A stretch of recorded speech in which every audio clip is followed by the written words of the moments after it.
And let me just wait a minute for the streaming to catch up. I have a Zoom account now. I just have to learn how to use it. Oh, cool. I can help you with that. I know. I might be asking for some help. Yeah. We can talk about it after the show. Yeah, totally. I charge very affordable rates. That's good. I'm just kidding. I would help you for free. All right. So let's see here. We are about to start. Before we start, Linda Silva saying thank you and hi. Hello, Hi, Linda. Linda. Thank you for joining us. And hey, Dr. Keith. Hey, Corey. Good to see you. Good to see you, man. Thank you so much for doing the show on a Sunday rather than our usual Saturday. It was my wife's birthday yesterday. And happy birthday. Yeah. And we had a really nice day together. So yeah, thanks again for shifting this over to Sunday. And thank all of you who are watching us, who are watching us right now. And thank you so much for joining us for another episode of Wit and Wisdom. Today we've got, I think, a pretty juicy topic in store for us. We're going to be talking about basically how shadow manifests at all these different levels of development, levels of maturity, going from sort of, an animalistic kind of instinctive consciousness that down at beige, or what Ken currently calls crimson, up through sort of magical views and mythic views and rational views and postmodern views, and then even integral views. Integral certainly has its own shadow. Which is something we'll be talking about today. So Keith, I think this is going to be a really fascinating conversation. And it reminds me actually of a piece that Ken had done, years ago, maybe a decade back or so, called The Shadow Vignettes. And in The Shadow Vignettes, he was kind of going through almost like these dream spaces of different shadow material as they might show up for people at all these different levels. So it's a really, really rich conversation. I'll link people in the text below to the Ken Wilber talk. I think you guys will really enjoy it. But in the meantime, I think we're in for a real treat, and I'm excited to hear what you have to say about this. Well, oh boy, this happened. This talk today was stimulated by a couple of questions that came to Jeff Salzman and I, and we did a Shrinking Pundit show on it that Jeff will publish at some point, probably in the near future. Some questions about collective shadow, from a Jungian standpoint, and the world. And I thought, well, the concept of shadow has matured throughout the last 100 years. And we use the term a lot, but what do we mean by it? So first of all, in my book, Shadow Light, I redefine shadow. And now, anytime you redefine something big, everybody gets irritated at you. So I'm just saying in advance to all those people who are irritated, I understand. I'm sorry. just saying. But the understanding that I've gotten from my own study of neuroscience and integral and psychology is that we have a vast adaptive unconscious, a non-conscious self that does a lot of information processing constantly, and is constantly giving us information and impulses. The neuroscientists call it adaptive unconscious. I call it our shadow self. And as we're socially referencing all the time, our unconscious is determining whether we are safe or not safe. If we're safe, then the unconscious tends to send pro-social messages in the form of impulses, emotions, stories, memories that help us be socially engaged, help us navigate. This happens in 30 or 40 milliseconds, thousandths of a second, and our conscious self is aware of these messages, if it is at all, a half second to a second and a half later. So our conscious self is always following our unconscious material, the shadow material that's always flooding up.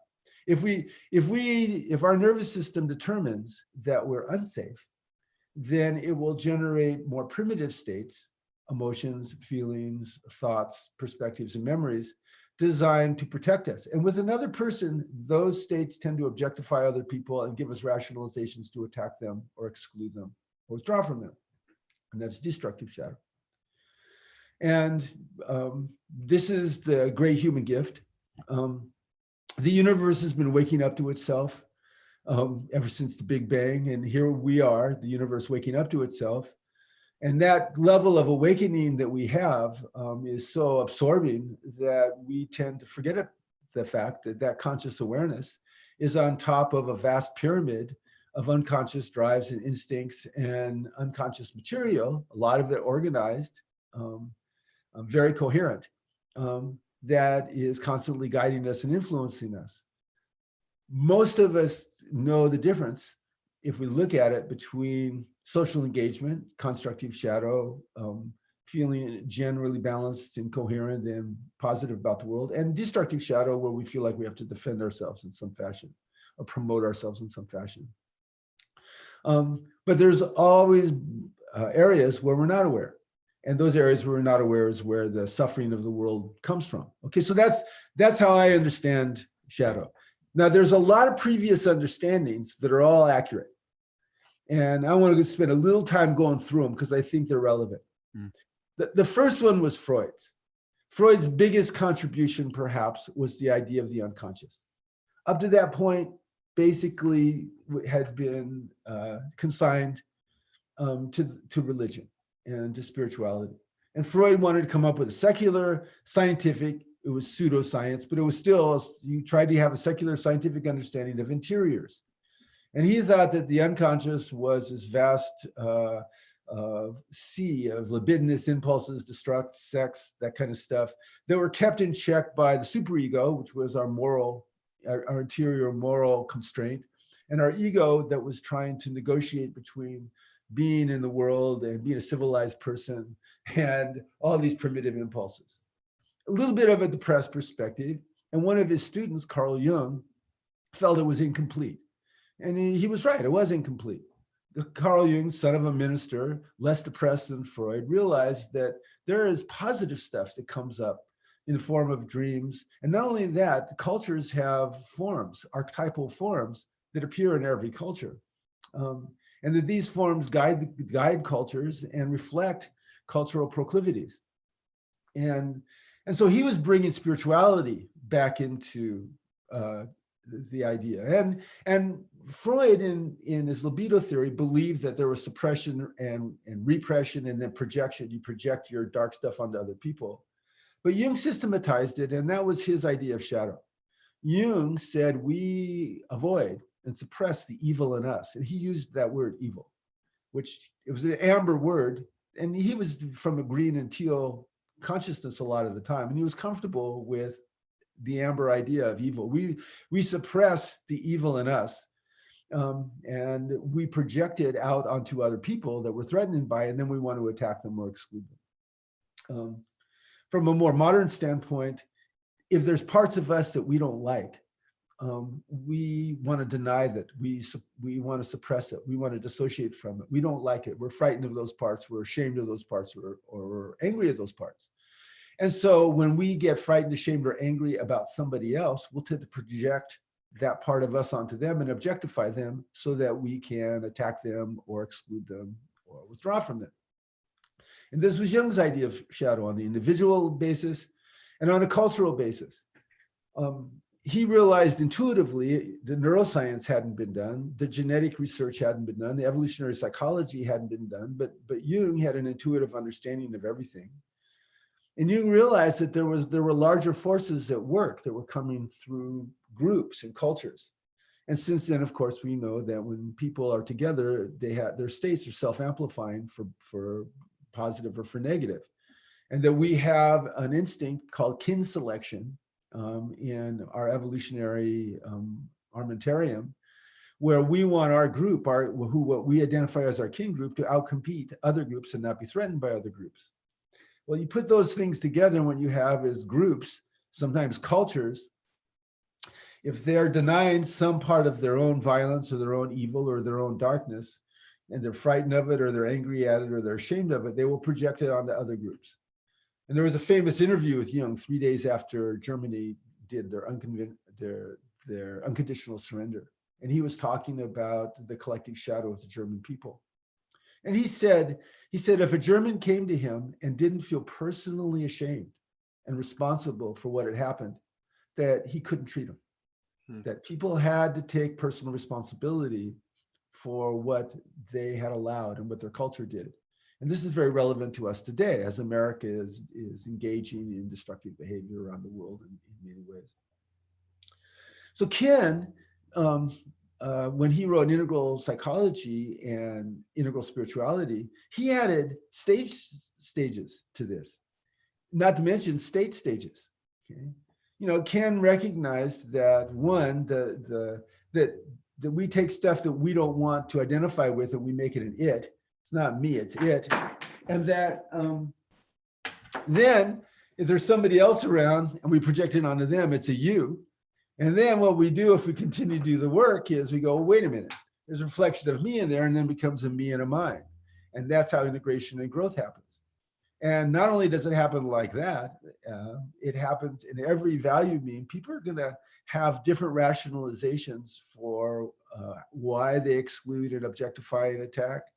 They're going to have different explanations to themselves around that. And that as you go through progressive value memes, you have more capacity to self-observe. That self-observation process makes it somewhat easier as you progress to see your own destructive side, your own, as Ken called it, shadow side. And Ken also agreed with Jung in terms of we have a lot of us that's beautiful and connected to God that we're not aware of, and he called that golden shadow.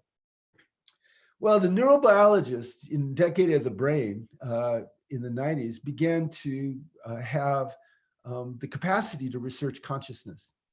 And the interpersonal neurobiologists had some seminal insights. One is that everybody exists in connection with other people, and that two brains together self-amplify states. The other thing that they were able to notice is the way that consciousness works and memory works. And so, yes, we take in millions of inputs. We do information processing about what's relevant, and then we generate states. And then those states guide us through our world, and they guide us interpersonally. This was really great that this was popularized. This is the therapist and the neuroscientist coming together with shared understanding. And that in general, if you're going to help somebody grow, their growth is going to be marked by the growth of their unconscious. Their unconscious will become more integrated and less prone to trauma restimulation and destructive behavior. And that as that grows, what's happening? Well, it's linking differentiated parts. And this is where complexity theory got married to interpersonal neurobiology, got married to psychotherapy. In complex systems, like human brains and relationships, if you have, which are a complex system is linked differentiated parts that are arranged hierarchically and are energized and don't get lost in chaos or rigidity. If you connect the different parts, they self-organize to greater complexity. Well, if you look at pushing away something you don't like because you're angry at it, or you're frightened of it, or you're ashamed of it, you're disconnecting. Okay, so that slows down that self-organizing process. If you look at it with compassion and acceptance and caring intent, you are connecting to that part. And that creates the capacity for greater complexity. And in human beings, that greater complexity is more compassion and deeper consciousness. And a lot of the modern therapies look at this. For instance, one is internal family systems. Gestalt therapy did this, psychosynthesis did this way back in the 70s. Internal family systems does it now, where they say there are actually aspects of us that are associated with certain types, and we have to work with those different aspects to get through trauma and to grow. So neurobiology provided this extra data and also this understanding of human nervous systems never growing alone, always growing in conjunction with other human nervous systems. But interpersonal neurobiology didn't know about state stages or stage stages. Okay? And state stages and stage stages, or state stages and stage stages, are a big deal, as we know in Integral. And why are they a big deal? Well, they're a big deal because they create blind spots. And even the zone 2 technologies of psychotherapy can't have you see something in yourself that you haven't awakened to. And that's why the zone 2 technologies require interpersonal referencing, the lower left, and the lower right, the lower left and the lower right give us a capacity to see ourselves from the outside. Ken was talking about this with your genealogy talk. You don't have to do theoretical analysis. Just look at how cultures progress over time, and they will demonstrate to you the deeper rhythms of those cultures. And so that's shadow. Now, how's it all playing out currently?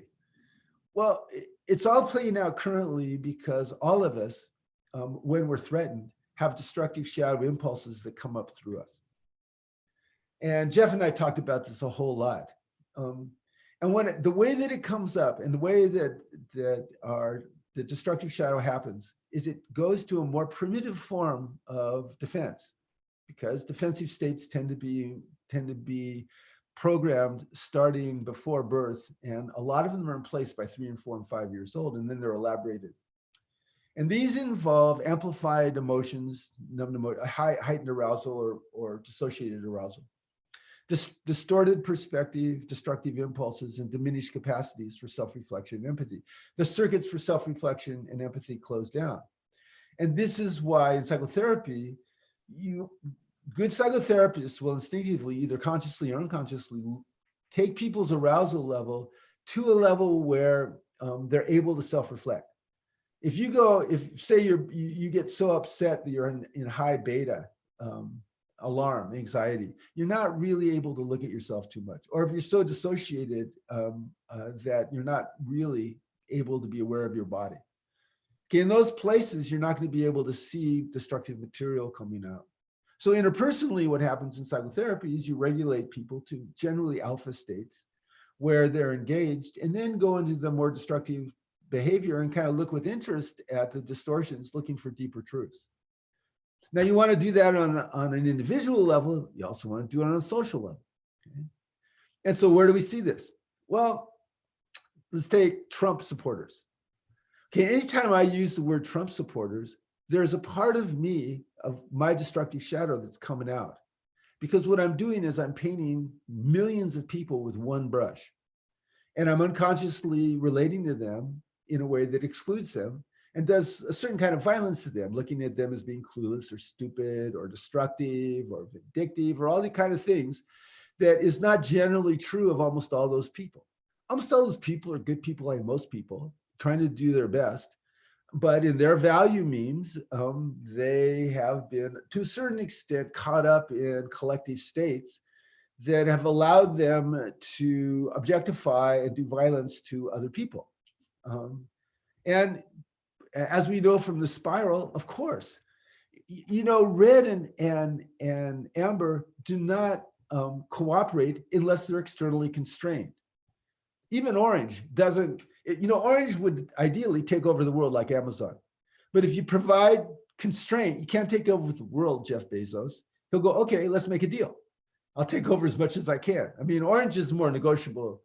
With red and amber, you have to externally constrain them, and then they will negotiate. And so getting angry at red and amber because you have to externally constrain them before they'll negotiate or compromise, that's destructive shadow, often destructive green shadow, because that anger gets turned into distortion. And that distortion gets turned into, say, contemptuous attitudes, which is a form of violence. What do contemptuous attitudes do to red and amber? Well, pisses them off, makes them want to attack. And red and amber are way better at attacking than green is. Just like orange is better at making money than green is. And so you don't want to step into that arena. Instead you want to expand the arena. Now that's what happens in the second tier. In the second tier, where you go, okay, you're a lot of good people, and we're going to externally constrain you. You can't objectify and attack a group, say migrants, or say progressives, or anybody, or say people on food stamps. I mean, 800,000 people taking off food stamps. The green part of me, that shadow green part of me, is furious about that and wants to attack not just Trump, but everybody associated with him. Okay, well, that's a destructive impulse. And so I need to go deeper into that impulse. As I go deeper into that impulse, I understand what they need is external constraint. And the best external constraint is compassionate and respectful external constraint. Okay. And, to his credit, Obama did that a lot. You know, uh, Amber is way more comfortable if you're trying to attack it, and so is Red. So Obama was very frustrating for Red and Amber because he didn't attack them. They kept attacking him and he wouldn't attack back. He would just provide constraint, and then he'd provide leadership. And every time he met somebody in person, he tried to relate to them person to person. Now, eventually he was vilified for that, weirdly, for being weak. Okay. He's weak because he's not trying to attack us. Okay? And now that's fine. I mean, Amber and Red are going to, and unhealthy orange are going to attack an unhealthy green too. I mean, that's just what the first tier does. But those attacks are shadow material.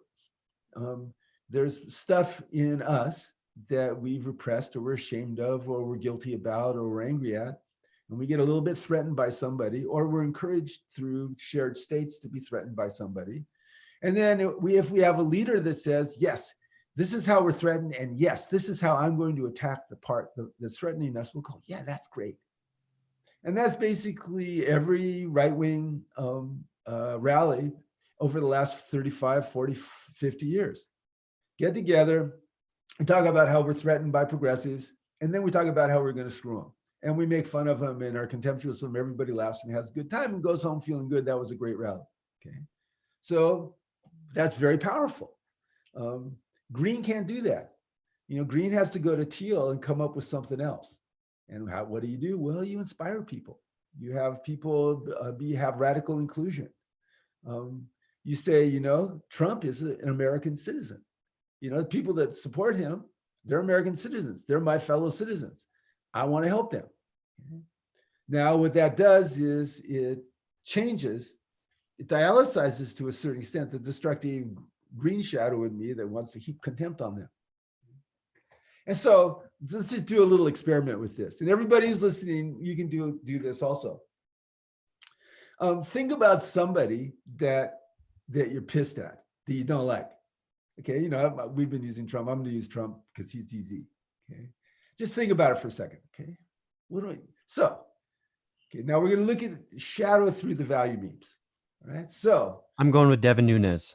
Oh, yeah, there you go, Devin Nunes. Great. Okay, so the red part of me I'll do Devin Nunes too. He's a California Fresno guy. Anyway, the red part of me wants to kick his ass. I want to do violence to the guy. I'm a martial artist. Somebody seems to be doing a bad thing. I get really super pissed at him. I want to do violence. I want to hurt him. Why? Because he deserves to be hurt. That's my red shadow. That's my destructive shadow. My amber shadow goes, I want to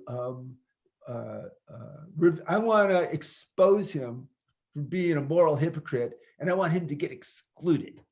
I want to exclude him from the Christian fellowship. I want to exclude him from the Republican fellowship. I want to punish the hell out of him. I want to eye for an eye him. And I want to do it through the group. Okay, that's my amber shadow. I want to do that. What's my orange shadow? My orange shadow is I want him to lose. I want Trump to lose all his money. I want Devin Nunes to lose all his money. I want people to stop giving him money. I don't want him to have a great job after he quits. I'd like people to not hire him because, fuck him. Okay. That's my orange. I want him to look bad. I want him to lose. That's my orange shadow. Now, my green shadow is I just want to sit here and sputter about how immoral he is. I just want to sputter impotently about Devin Nunes and just talk to everybody who agrees with me about how fucked up, guy he is and how immoral he is and how wrong and how unfair and how he's hurt this person, hurt that person, hurt this person. And how dare he do that and then expand all his followers, all his fucking followers, they do that too. That's my green shadow. Okay. All of those are destructive. If I indulged any one of those, it would just create more problems. Okay? Now, being aware of them gives me a chance to be, first of all, entertained by them. Second of all, it gives me a chance to go a step deeper and understand why each one of those things is a bad idea. As I do that, there's a part of my unconscious that begins to get integrated there. I'm linking differentiated parts, right? It strengthens my teal consciousness and my turquoise consciousness in that when I start finding myself surrendering to one of those forces, I go, uh-oh, Keith, time to go a little bit deeper. And as you go deeper, then begin to have more compassion and understanding. And I stop objectifying Devin Nunes and Trump. To me, speaking of Devin Nunes, I see almost all of the Republican Party is being captured by the industrialists that are running the corporations, and they're just good employees. Devin Nunes is being a good employee of the power structure that hires him. Okay.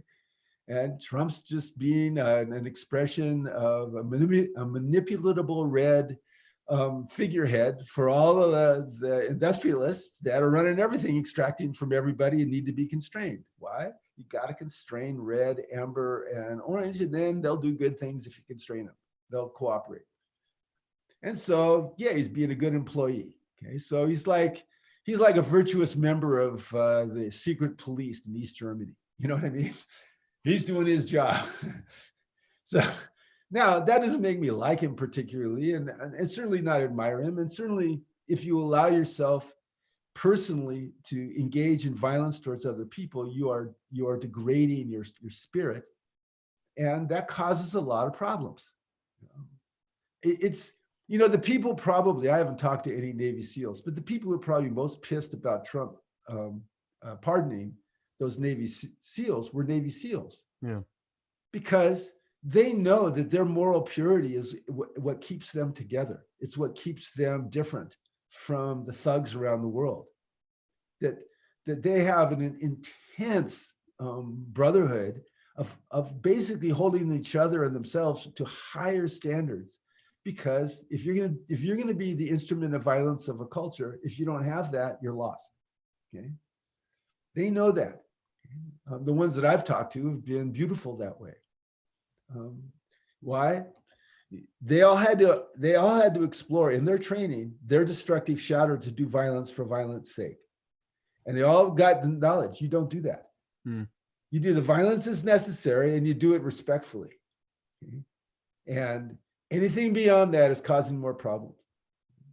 And I suspect if we talk to Navy SEALs that we'd get a lot of those reactions. So I don't know. I mean, we'd have to, maybe somebody's listening could comment. Can I interject real quick with just? Yeah, I just finished. Yeah, well, and just I want to comment on what I noticed as I went through that process with you was two things. First, I noticed that as I sort of ratchet up through the different levels of shadow reaction, I noticed that each level, while it's still a shadow and it's still reactive, is sort of tempering the shadow that came before. So it's like, I've seen a lot of people with this impulse around Donald Trump, or even Obama, for the people who really hated Obama, where there's this red destructive energy that says, I just want this fucker to die. Right? I see that out there a lot. I just want this person to die. Just eliminate them from the world altogether and we'll all feel better, which is about as destructive as it gets. Right. But then the amber shadow kicks in. It's like, no, that's he'd be getting away too easy.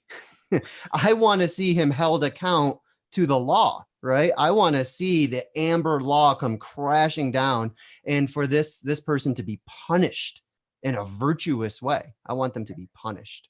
And then that even gets ratcheted up to orange, where it's not so much about, crime and punishment. It's about reputation. I want this man's reputation destroyed so that the reputation of his entire following is destroyed, so that we delegitimize this political movement, this sort of faux populism that we've been seeing over the last several years. And it keeps on ratcheting up, and in its own way, each successive shadow expression is a little bit more healthy, a little bit more integrated than the shadow that came before, even though it's still a shadow. Which is why I'm optimistic about the world and about development. Why there's less war now, there's less violence per capita, there's less poverty. We have higher standards of care. Yep. It's fascinating to me to see all those things improving in the midst of, and we are going through a period of time where, development, nothing is just straight up. It always goes up and down. And we're going down towards fascism now, and we're going down towards colonialism now too, except colonialism now isn't, I'm going to go over and conquer your country. Colonialism is, I'm gonna go and I'm gonna spread Amazon and Apple, to some other, I don't know, Samoa, Gambia, France. It's economic colonialism, Yep. and It's and that neoliberalism. yeah, and that'll keep happening, in just like physical colonialism. It'll keep happening until there's a constraint. Yep. One of the beautiful things about modern democracies, even though as they're under assault right now, is that really for the first time in human history, going back hundreds of millions of years, those constraints will be provided generally nonviolently. Right. All we got to do is elect a whole bunch of people that say, let's solve the problems. Let's insist that the rich people give a bunch of money to people that know how to solve problems. Let's cooperate and solve problems. And all that stuff will happen nonviolently. Mm-hmm. The fact that there are mechanisms in place, social mechanisms all over the world for nonviolent change from fascistic worldviews, is just a staggering evolutionary achievement. Yeah. Now, that being said, destructive shadow is always coming up through us. Yeah. And so the process of identifying it and dialysizing it into constructive shadow, it's not like it's ever done. It's just that as we get better at that process, it's less effort. That's a huge point. It was funny. This morning I was wasting time on Reddit, like I often do. And one of the posts I saw was someone who's basically saying, I feel like such a hypocrite so much of the time. I'll make these in the moment judgments about people. I'll look at like what that girl's wearing. I'll be like, how could you leave the house? You look like an idiot. And then I have to remember, wait a minute, I'm supposed to be better than this. My values are better than this. And so then I say, you go, girl, you wear what you want and express yourself however you want. And I start to feel a little better, but I walk away feeling like a hypocrite. And there was a response to that, which I thought was great. The response was, my mother always told me that as I was growing up, she always taught me that your first response to something is going to be your conditioned response. Your second response to something is who you really are. Wow. And it's that second response. It's creating a space for that second response to emerge, for us to actually be able to see with clarity and with empathy our own conditioning, right? And this is one of the real gifts of sort of the construct aware level of consciousness. All you see is your own conditioning and your own reconditioning and your meta conditioning, and sort of down the spiral it goes. But it gives you that space to just simply say, wait a minute, I just had a reaction that was not an authentic response. That wasn't who I am. That was just sort of how I've been molded by this collective shadow that we all sort of inherit, and that we all have to spend a lot of time sort of getting through. And it has so many forms. Yeah, I completely agree with that. It really reflects to me, self-aware consciousness is like at the tip of this huge pyramid of drives and instincts and conditions and so on. It's just always wavering and always in danger of toppling in on itself.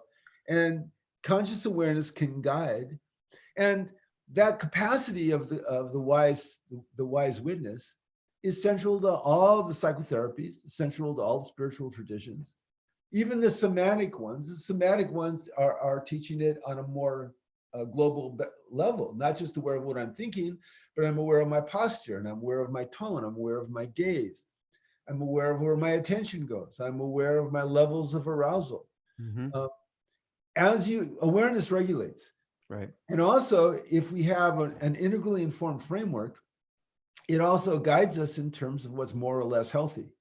When I wrote Integral Mindfulness, the point I was making from clueless to dialed in is that what mindfulness does is it gives us the capacity to self-observe with acceptance and caring intent. But then what an integral understanding does is it gives us direction about where to go. Right. Yeah. Because that now we're more aware of purpose. Now we're more aware of relationship. Now we're more aware of fixation. Now we're more aware of habit. Now we're more aware of what's needed. And so the combination of the compassionate witness plus an understanding, an integral understanding of our purpose in relationship with each other. Yeah. All of a sudden, what that does, it's linking all these differentiated parts. What do? They get more complex. Right.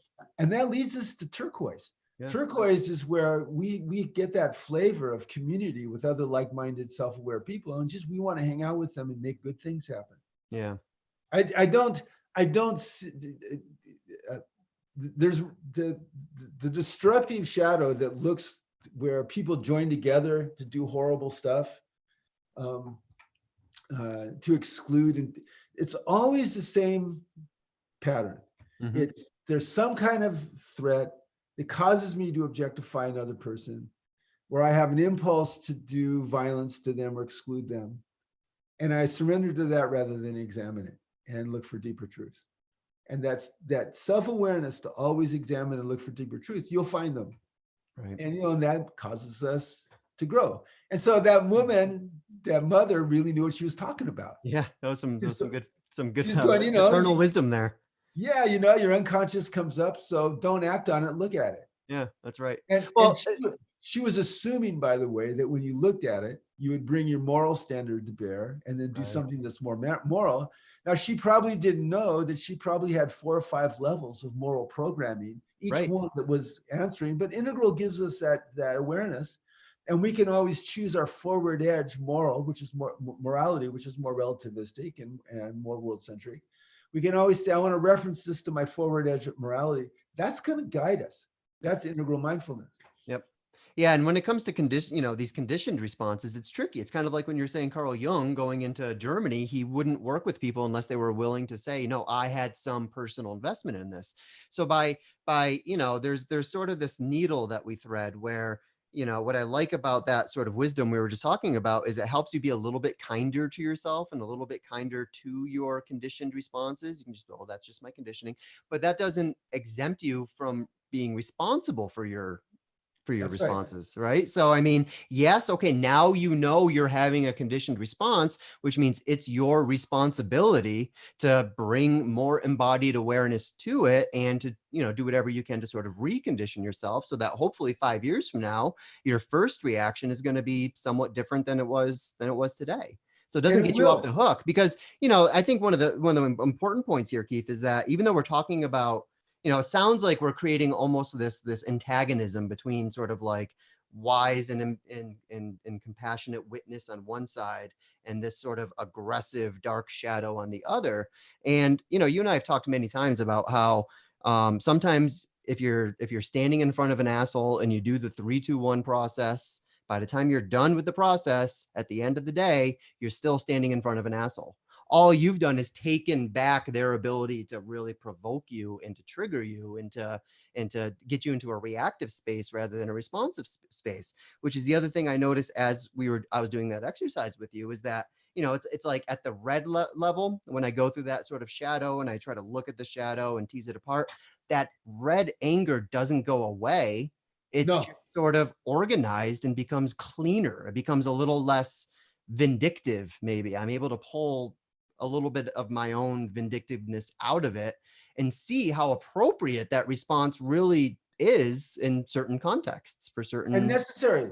Yeah. It's not they're in opposition, but there is a polarity. Right. I studied martial arts so many years. I practiced for over 35 years. It's martial arts, and this is going back to the Navy SEAL. All the responses that I listed in terms of my destructive shadow in certain situations are the appropriate response, right? Up to a point. Okay, all of them up to a point. They're all dangerous. Yep. Why are they dangerous? It's always dangerous to indulge an impulse to do violence because that's an addiction. It's very gratifying to do violence to someone that you're angry at or frightened of. So if you get in the habit of doing it, you can get addicted to it. Yeah. That's what bullies are. Yep. Bullies love doing violence to who threaten them. Okay. And so, but sometimes that external constraint is necessary. And so it's more of a polarity, like Bina talks about. We're more looking at both sides and then looking for what serves the highest good in the present moment. Yeah. That's the whole concept of the warrior healer. Right. what green lost in modern therapies often was they lost the warrior. Okay, and that's coming back in different treatment modes. Yep. And so you see more warrior healer energy coming from some of the new systems. There's a few people in the country that do that. Let me see, Terry Real, Esther Perel, my books, if you look at them. There's a certain kind of, no nonsense core to the, Fritz Perls kind of pioneered it, though he let himself be a dick on occasions if he was upset enough. There's a certain kind of core that now acknowledges the power and all the value means, which we have to do. Mm-hmm. And, which, like I said, that's the destructive shadow of green, is to not say, I have to somehow source my green, amber, orange power to be able to have an impact that I want to have. And complaining about it or not liking it doesn't help. Right. I need to find the healthy, manifestations, the healthy forms of that. And also, one last thing, you never work through your material. What you do is you grow your unconscious so that your unconscious does a lot. Like you said, in 5 years, I won't need to work so hard. That means your unconscious will have grown to the point where it will have done the information processing, and it will be giving you, in a way, cleaner, more constructive shadow impulses to guide you through your life. And that's really what marks development. Yeah. It's not, learning new stuff. It's your unconscious literally grows. And all those other reactions are always there. Right. They've done experiments, that famous rat experiment that I always talk about, where they cut off the frontal lobe of these poor rats, and their old primal fears came back that had been extinguished. So our minds still have all those things, but we've developed more complex cognitive and neurological structures that regulate them so that our conscious self doesn't have to spend as much time struggling with them. It can spend more time doing other stuff, like having a good time and and supporting the evolutionary flow and all kinds of things that light us up. Right. Yeah, no, it's beautifully said. And the other thing I'm just sort of I find myself turning my wheels around is how it seems like this process that you laid out for us today is also simultaneously an invitation to see whether to check in and see whether something that's bothering us, something that's really under our skin or irritating us. Why is it irritating us? Is it irritating us because it's rubbing against our shadows? Or is it irritating us because it's rubbing against a genuine virtue that you hold and that you take to be sacred in some kind of way? And sometimes the difference between your shadow and your virtue is not so easy to suss out, which I think is why we're seeing this, they call it virtue signaling. We're seeing this big movement of largely green, I would say actually largely amber people using green language, who are doing this thing called virtue signaling, where it's kind of like, hey, these are my virtues on my sleeve, and doesn't this make me such an amazing person? And my theory about all that, Keith, is that it's actually just a new form of sexual selection, that we live in an age where now we actually have more women in higher education than we have men. And a lot of those women are sort of redefining our concepts around things like social justice. And a lot of men, I think, are actually playing that game as a form of sexual selection. I think you're probably right. This is their market, and they need to compete in this new market. And that means outwoking the guy next to you. You know what I mean? So that you can be selected. I hope that doesn't sound overly cynical, but no. See, this is what I love. I love this because the drives are always there. Right. So pretending that the drives, there'll be a part of me that will want to project myself as an alpha male to women until I die. I suspect. I don't think that drive will end. Right. Now, I try not to do that in any kind of a dickish fashion, and I've certainly gotten better at it as I have matured, but it's not like it's gone away. But one thing that's interesting to me is I'm not ashamed of that part of me anymore. Right. Well, why not? Well, my unconscious has grown to the point where there's an awful lot of me that I used to be ashamed of. I'm not ashamed of it. I just see it. I have a certain kind of affection for it, and I don't let it out. My son brought his new girlfriend home over the weekend. And he said, I love showing you guys off to my friends. And I said, somehow it's more virtuous to have you show me off than to show off myself. because I enjoy doing both those things. And That's so this is where there's always this infinite realm of self-exploration and integration and personal evolution, increasingly connected with other people's exploration and evolution. yeah. And I think one of the great things about Integral is it gives us this capacity to find kindred spirits, where we can look at each other and know those things about each other and accept each other. And so I'm looking at you, and you know that I see your destructive shadow, but I'm fine with that and accepting you anyway, because I don't define you by your destructive shadow. To the contrary, I define you by how well you've integrated it and continue to integrate it, and I admire that. There's something about Integral that provides that wide embrace where you can go Yeah. anywhere in the world. And if you see someone who has that radical commitment to self-awareness and self-acceptance, you go, wow, you're a kindred spirit. Yeah. Keith, that's such an important point, because it's an antidote to sort of the re-tribalization that we're experiencing right now, where Exactly. we reduce each other to just one or two data points, really. I mean, we reduce each other to a caricature of the other person's political views. Like, you started this conversation, those damn Trump supporters. So I'm now putting a label on every one of you, all you 300 million or however many million unique individuals. Now, I'm exclusively defining you by your one view on this one issue that I completely disagree with. And Yeah, right. so much humanity gets lost in that. And when we continue to just like boil each other down to these caricatures, we miss everything. We miss everything about each other, everything that's legitimately beautiful and powerful. And one of the things I love is that I just started this woodworking hobby this year, and Oh, something that's right.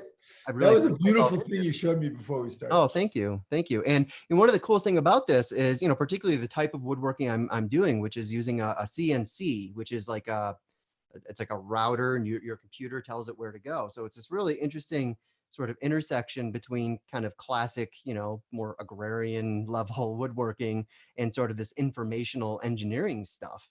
And as a result, you get a really diverse sort of cross section of people who are into this hobby, and you get to talk to people who are just all over the political spectrum, and you're able to relate with them. So like, I go to this little shop in town to buy my hardwood, and the guy who works there, he's I mean this in the most positive sense I can think of. I mean, he's kind of rednecky, right?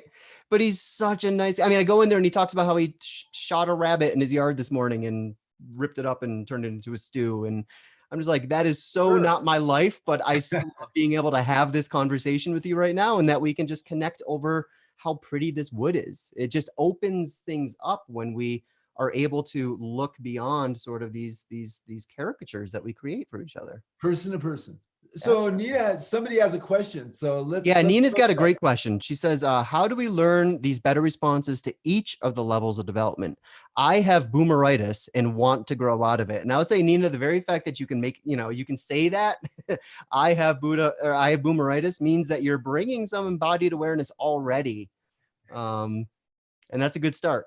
Yeah, that's not dissociation, that's disidentification, which is, Ken made that great point in, I think, Integral Spirituality, that the dissociating from something is saying, no, that's not me. Disidentification is saying, yeah, that's me. And, it's part of the deal. And I'm working at integrating it. There are universal processes that we use. I'm talking to Nina now about this. When we feel threatened. And so it's really interesting to go through your life paying attention to when you feel secure and when you feel threatened. When you feel affection or positive towards another person, or when you feel irritation towards another person, or fear of another person, or contempt for another person. So these are all signals. When they happen, some destructive shadow is being mobilized from your unconscious and is coming up to your conscious self. And it'll take a specific form. There'll be a negative story about the other person. You'll have a little bit of a heightened distress, whatever that distressed emotion is. And you'll have an impulse to either attack them in thought or deed, or to exclude them, withdraw from them. Okay, so at that point, you go a little deeper, do a little inquiry. So what's compassionate and understanding of me and of this other person? Compassionate understanding takes you below the shame. For instance, if you're ashamed of something, compassionate understanding takes you to, well, what value am I violating? Human nervous systems feel shame when they observe themselves, observe the self violating a value. What's the value? Sometimes the values are impossible. Be perfect. I'm violating that value, so I feel ashamed. Okay, well, now that gives me an opportunity to go, I think I want to refine that value. I want to refine the value. This is especially important for any type ones, all you any type ones out there, that I want to work towards being as perfect as I can, recognizing perfection only happens in moments, and that the world is always perfect. Okay? Well, that's a different value. And so after a while, my unconscious includes that, and I stop feeling ashamed when I'm not perfect. And so this is how it works. You pay attention to how you are relating emotionally to yourself and to the world. And when it's not engaged and happy to be there and connected, there's something else going on. Go a little bit deeper into what's going on. Mm. Look with compassion and understanding for yourself and other people. And the beauty about being integrally informed is that it always gives you a wider, more compassionate embrace of whatever is happening. Now, you still might have to run like hell if somebody is appearing dangerous, and you still might have to externally constrain large groups of people from not doing violence to other people or to the environment. You still have to do a lot of stuff that other people will not like sometimes. Or even on an individual level, you might not hang out with somebody that is unaware or dangerous in some particular fashion, or you might have to set some kind of boundaries. All of these things, there's an infinity of behaviors but are the behaviors in service of doing violence to another person, excluding them, or are the behaviors in service of compassion and understanding and serving the highest good? Just asking that question changes everything. And so that's how you now, as you develop a certain kind of, you become like a connoisseur of your different shadow impulses. You can see the red and the orange and the green and the amber, and even the infrared shadow impulses. Sure. In teal, almost by definition, if you're aware of your shadow in teal, you're processing it. If you're not aware of it, you're not in teal anymore. You've regressed. And if you've regressed and you want to pretend you're still in teal, now you're bullshit. Okay? And that's very uncomfortable. And if you're with your integral brother or sister who's safe enough to tell you, I think you just shifted out of teal into bullshit, Keith. And I go, whoa. If the answer to that is well, let me look at that. Anything other than let me look at that I'm defending going into bullshit. And, we've all seen that happen, and we've all done that to some extent. That's just the way humans are. That's who we are. Yeah. I love the invitation to continue digging deeper, because it seems, it's been my experience that oftentimes when I'm doing my own shadow work, I'll drill down and I'll think I hit gold, right? I'll be like, oh, that's where that's coming from, and I'll get sort of like, okay, I can do some work here. And then if I keep drilling, I actually find out that it like goes all the way down to like the root of my being, where and I think this is common. I think so many of sort of the collective shadows that we're all participating with each other are so hard to see because they tend to be so sort of pre-verbal. They tend to be so far back in our being. They really are these like magenta kinship shadows that are getting reactivated by, again, sort of this retribalization that we're seeing with social media in the information age. And it's just, it's hard to see that stuff because it's the water everyone is swimming in. Everyone is reacting to everyone. And it's this constant sort of churn that makes it that much more difficult for us to pause and say, okay, why am I actually offended right now? Am I actually offended because, again, because you're going against my virtues, or because you're going against my tribe? Even though I consciously can't admit this is my tribe, I'm still having the exact same response as if it was, because these shadows can be a little bit, they're not discrete. They can sort of work with each other, right? They can, one shadow can almost, dress up and drag as another, as another type of shadow. Right. And, Ken was all over this when he said in zone 1 and 2, the upper left, it's very, very, very difficult to be aware of what you're not aware of, Yeah. in terms of your own structure stage. And I can feel that. I mean, I know that there are structure stages that are ahead, and I assume I've had peak experiences at Violet and more now in turquoise, but I'm not really I'm not really as aware of that territory in my consciousness as I am up to turquoise, because I haven't been there yet. Right. You know, and so that the idea that we really need the sangha, the lower left and the lower right. Buddha was so right about all that. And what does sangha do? Sangha, if it's integrally informed, is always looking for the deepest truth. And at teal, in the second tier, we all know that all the truths are relative. We always know that whatever we've got, there's a better one. There's a better version of it. And I might find it with you right now, or I might find it by myself. But if I start reifying what I've got, I've regressed. Mm. That's okay too, right? I mean, well, it depends. If I've regressed to the point where I'm doing violence to you, yeah, I'm going to regret that. That's a big regression. Yeah. Okay. Or even violence in thought.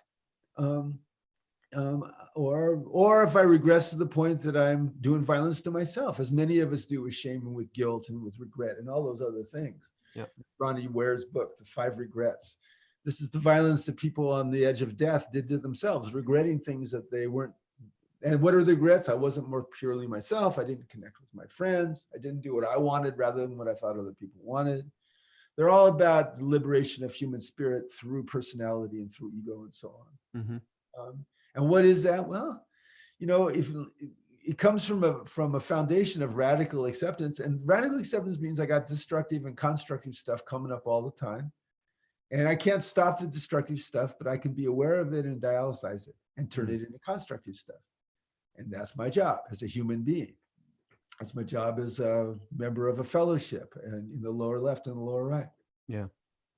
Yeah. And the reason why I asked if sort of temporary regressions are okay is because I feel like we're actually kind of bumping up against what we might describe as an integral shadow right now. And the integral shadow oftentimes comes as got to be turquoise, got to be turquoise, got to be turquoise. Yeah, right. We have this sort of mental construct of what that means, what this sort of color code represents, and we want to paint our lives sort of by number, right? So that we're color coding ourselves appropriately. What we're doing is we're trying to recondition ourselves in a certain sense, but our enactment of that, what we think is turquoise, might actually be a green enactment of turquoise language, for example. So we're actually sort of mimicking something that's not fully ripened in our own awareness yet.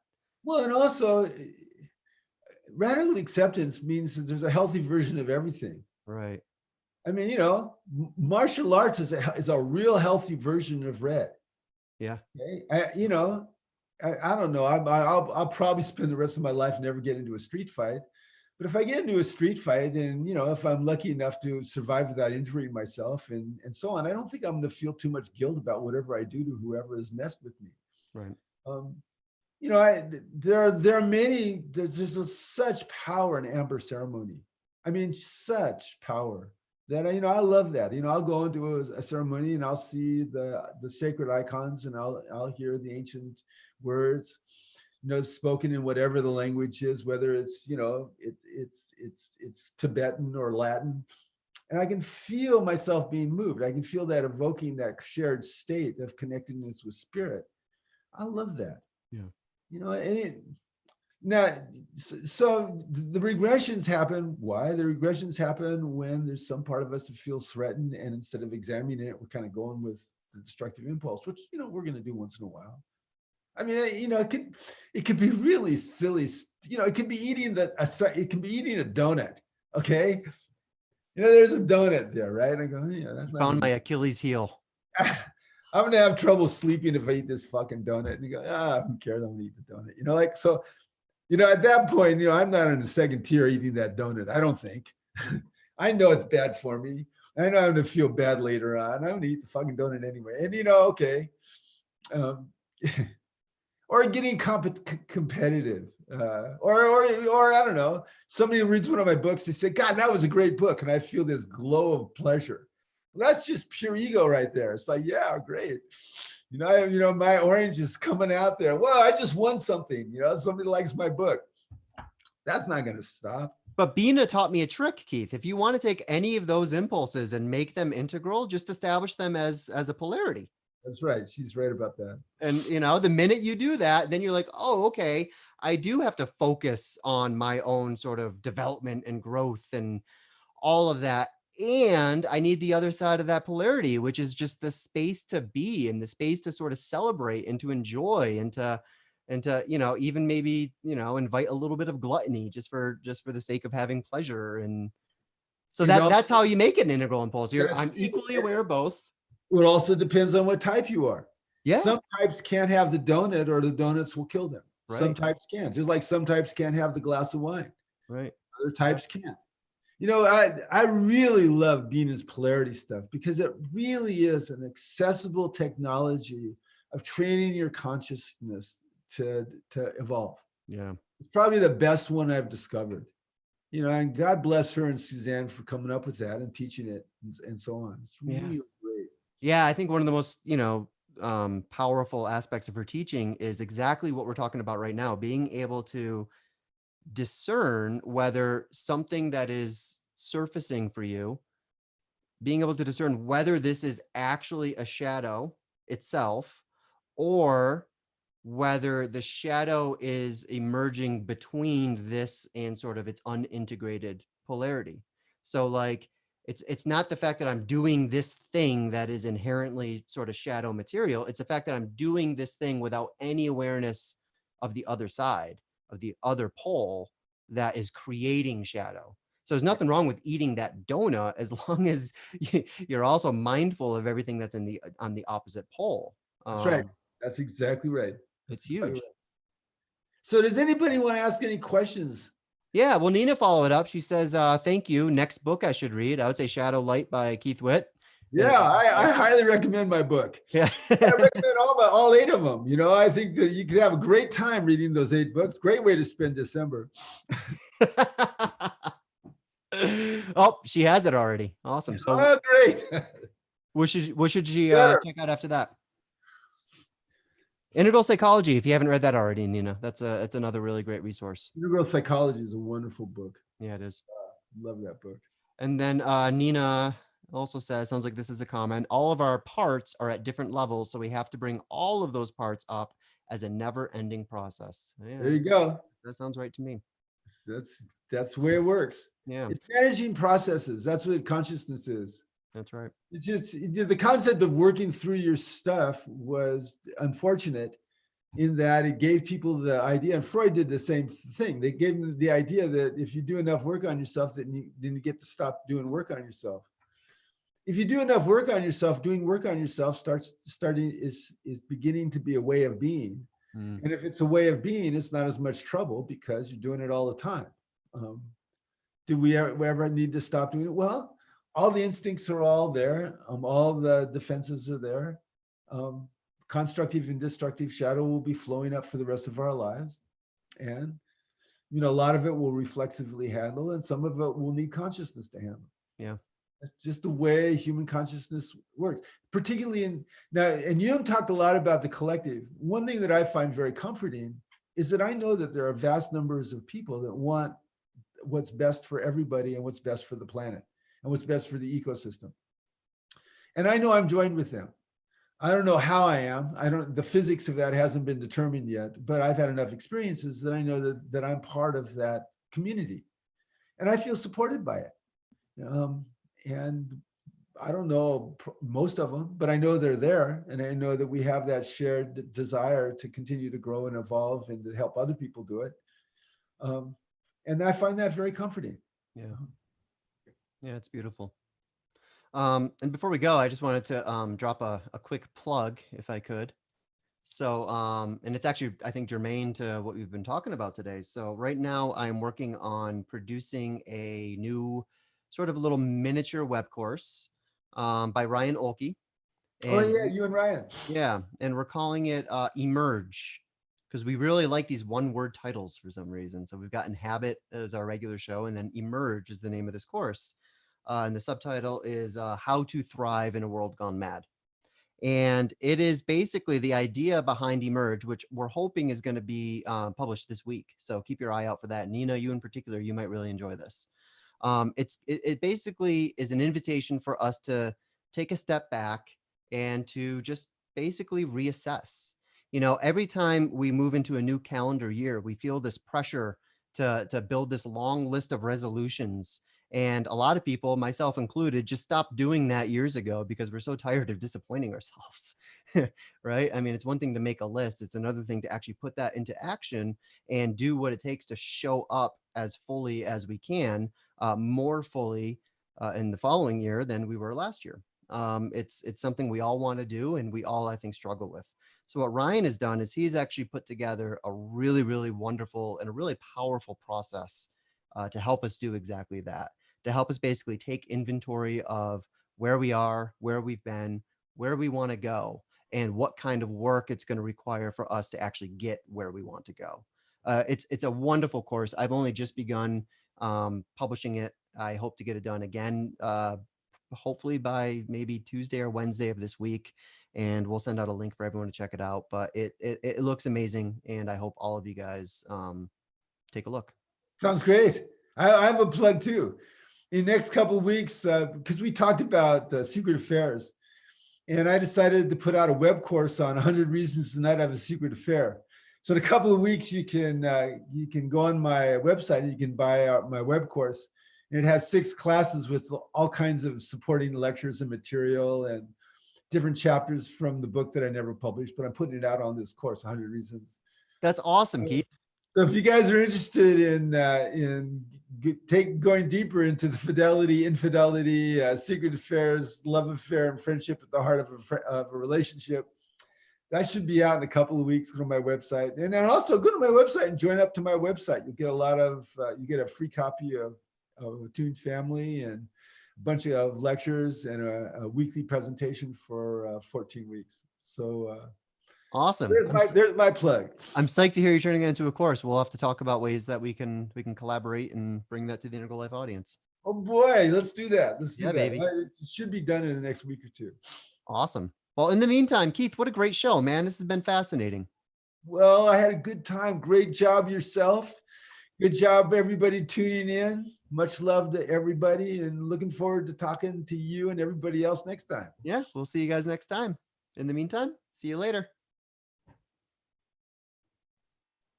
All right, I stopped recording. Great. Let me